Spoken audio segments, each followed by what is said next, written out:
सरकार ने प्रदर्शनकारियों को राहत दी और साथ ही कानून भी सख्त कर दिया। जानिए एक दिन में हुए दो बड़े फैसले। एक तरफ छात्र आंदोलन से जुड़े प्रदर्शनकारियों को राहत और दूसरी तरफ राष्ट्रीय गीत वंदे मातरम के अपमान पर सख्त सजा का कानून। आखिर एक ही दिन में सरकार ने ऐसे दो बड़े फैसले क्यों लिए और इनका असर किस पर पड़ेगा? दिल्ली में जंतर मंतर पर हुए छात्र आंदोलन और संसद में पारित नए कानून को लेकर गुरुवार का दिन काफी अहम रहा। दिल्ली सरकार ने जंतर मंतर पर सीजेपी के विरोध प्रदर्शन में शामिल शांतिपूर्ण प्रदर्शनकारियों को राहत देने का फैसला किया। सरकार ने दिल्ली पुलिस को निर्देश दिया है कि ऐसे प्रदर्शनकारियों के खिलाफ कठोर आपराधिक कार्रवाई न की जाए और दर्ज मामलों की समीक्षा पर जरूरत पड़ने पर एफआईआर वापस लेने की प्रक्रिया अपनाई जाए। दूसरी ओर संसद ने राष्ट्रीय गीत वंदे मातरम के जानबूझकर अपमान को अपराध घोषित करने वाला विधेयक भी पारित कर दिया है। अब कानून लागू होने के बाद जानबूझकर राष्ट्रीय गीत का अपमान करने पर अधिकतम 3 साल की जेल, जुर्माना या दोनों की सजा हो सकती है।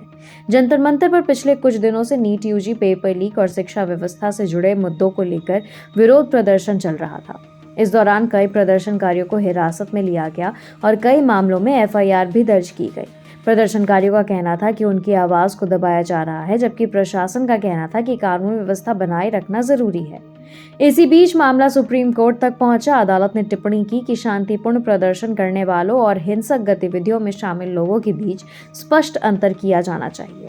इसके बाद दिल्ली सरकार ने प्रदर्शनकारियों से जुड़े मामलों की समीक्षा करने का फैसला लिया। गुरुवार को दिल्ली सरकार ने साफ किया कि जिन लोगों ने केवल शांतिपूर्ण प्रदर्शन किया उनके खिलाफ कठोर कार्रवाई नहीं होगी।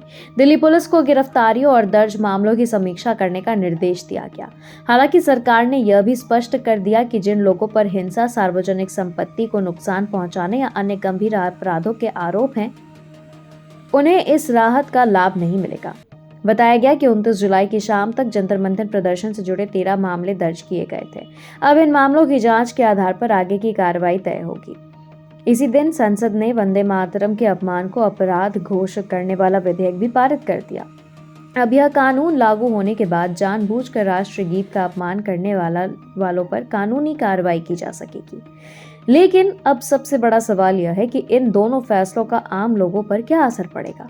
इन फैसलों का असर दो अलग अलग क्षेत्रों में देखने को मिल सकता है। पहला, छात्र आंदोलनों और शांतिपूर्ण विरोध प्रदर्शन को लेकर सरकार के इस फैसले से उन लोगों को राहत मिल सकती है जो केवल शांतिपूर्ण तरीके से प्रदर्शन में शामिल थे। वहीं हिंसा या गंभीर अपराधों में शामिल लोगों के खिलाफ कार्रवाई जारी रहेगी।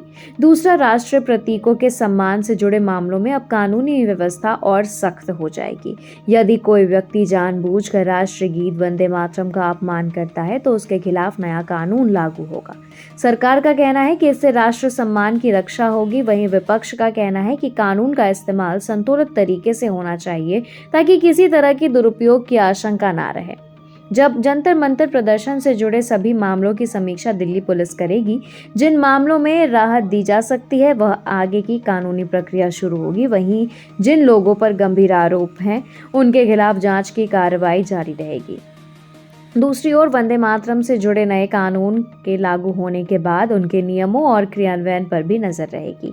आने वाले समय में यह देखना महत्वपूर्ण होगा कि इस कानून का इस्तेमाल किन परिस्थितियों में किया जाता है और इससे जुड़े मामलों में अदालतों का क्या रुख अपनाती है।